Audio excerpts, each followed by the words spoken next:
Olá a todos, sejam bem-vindos ao módulo de Design Responsivo. Meu nome é Bruno Campos Santos e este é mais um treinamento para vocês. Basicamente, o que seria Design Responsivo? Design Responsivo é um conceito antigo, um conceito que já existe há um certo tempo e era, de certa forma, muito limitado. Eu não digo que a capacidade do desenvolvedor era limitada, eu digo que os recursos que o desenvolvedor tinha naquela época eram limitados, né? Mas por que esses recursos eram limitados? Não porque a linguagem era deficiente, não porque a internet não pensava nesse recurso, nesse conceito. Não, porque naquela época nós não tínhamos a variedade tecnológica que nós temos hoje. Hoje em dia nós temos tablets, nós temos smartphones de alta qualidade com resoluções incríveis, né? Tudo a um preço acessível, claro, com algumas exceções, mas hoje em dia tem crianças que você vê na rua com um tablet na mão, um iPhone no bolso, um iPad dentro do ônibus, e isso se tornou algo comum. E com as redes, né, Wi-Fi, 3G, as pessoas agora elas têm esse acesso de uma forma mais prática, onde quer que elas estejam, e isso tornou-se alarmante para vários desenvolvedores, porque eles precisavam construir sites que ficassem, de uma certa forma, adequados mediante o dispositivo que estava visualizando o conteúdo, né? E esse procedimento, né, de adequar o site para o dispositivo já é antigo, né? Tanto é que nós temos lá na tag link do HTML um atributo, né, onde nós passamos por exemplo, a média, né, o mídia, né? Qual é o tipo de mídia que vai receber aquele determinado estilo. Nós podíamos selecionar para monitores coloridos, nós podíamos selecionar para impressora. Enfim, vocês lembram que nós tínhamos, né, aquela configuração lá. A gente vai abordar tudo isso durante essa abordagem teórica. Nós vamos primeiro conhecer o conceito, né, estudar o que é, como funciona, né, quais são as novas ferramentas, e depois nós vamos partir para a prática, certo? Então eu fiz essa primeira adentragem, né? Para quem não me conhece, eu sou professor aí de outros cursos na comunidade, curso de Tables, WordPress, JavaScript, Web Capella, e agora estou iniciando aí o treinamento de Bootstrap Framework, e antes de tudo vamos abordar esse design responsivo, que também estará disponível, este módulo de design responsivo estará disponível no curso de Tables e como a parte de introdução no curso de Bootstrap Framework, que está sendo desenvolvido. Então, vamos lá, vamos prosseguir. O que é design responsivo? Tem aqui um texto do Wikipedia.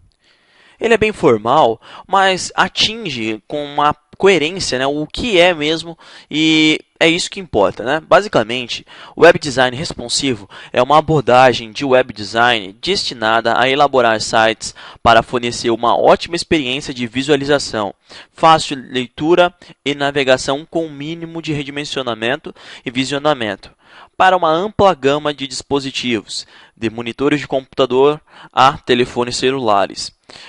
Um website definido como responsivo adapta sua exibição para o ambiente de visualização, usando grades proporcionais e fluidas, imagens flexíveis e media queries CSS3, uma extensão da regra @media.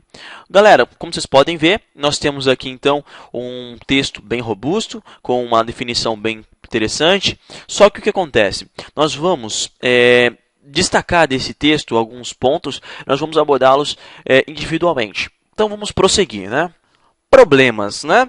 Como tudo na vida não é tão fácil assim, claro que não seria diferente com design responsivo. Claro que nós teríamos algumas dificuldades, algumas limitações e alguns problemas que possam aí interferir no fluxo da evolução.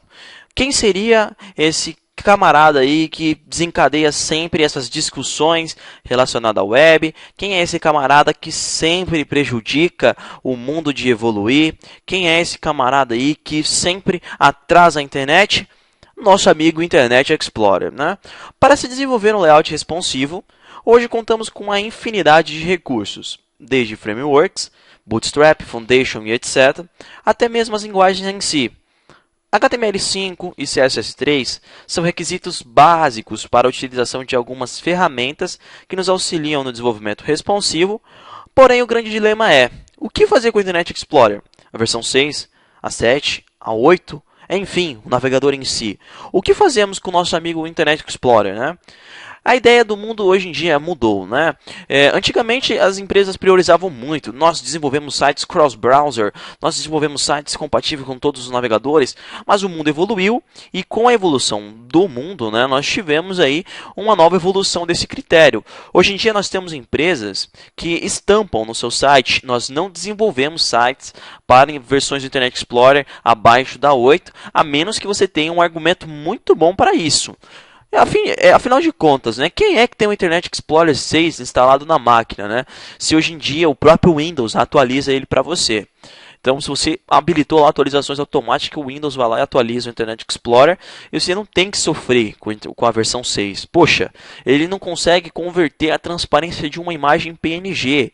É realmente brutal o Internet Explorer 6. Né? Nós já vimos no curso de Tables muitas técnicas, né, para tentar familiarizar o Internet Explorer 6 com o CSS3, só que muita coisa não vai funcionar. O hack ele funciona para alguns aspectos, na maioria visuais. Por quê? Você formula o hack com JavaScript, mas, poxa, não é essa a ideia. A ideia é você usufruir dos recursos da linguagem e diminuir cada vez mais a complexidade dos seus scripts, né? Afinal de contas, é tudo mais simples com essas novas linguagens. Mas existem pessoas que ainda priorizam. Então, você tem que decidir, né? O que você quer. Criar um site responsivo ou criar um site com cross-browser aí, que funcione até no Internet Explorer 6.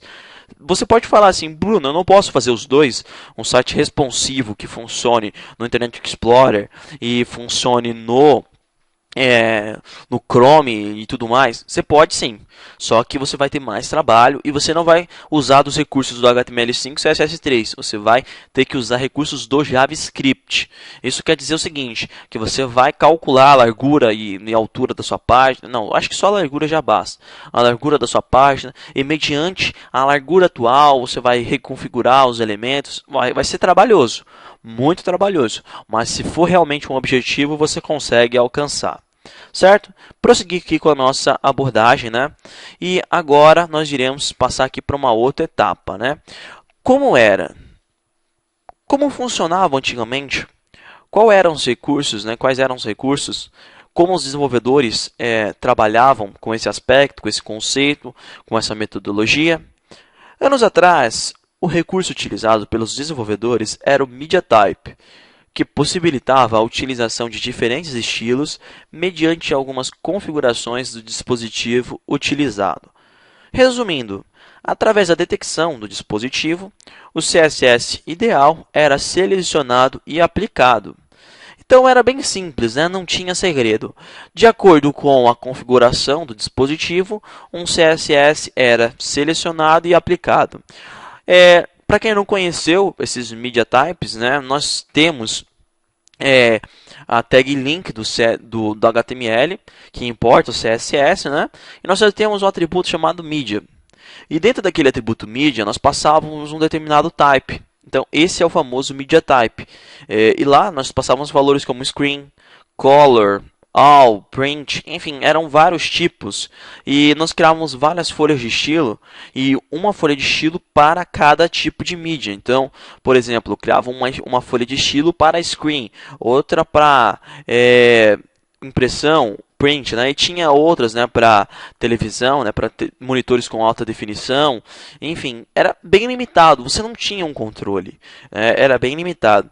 Galera, vamos parar por aqui. Próxima aula nós iremos abordar na prática o que seriam esses media types e nós vamos fazer esse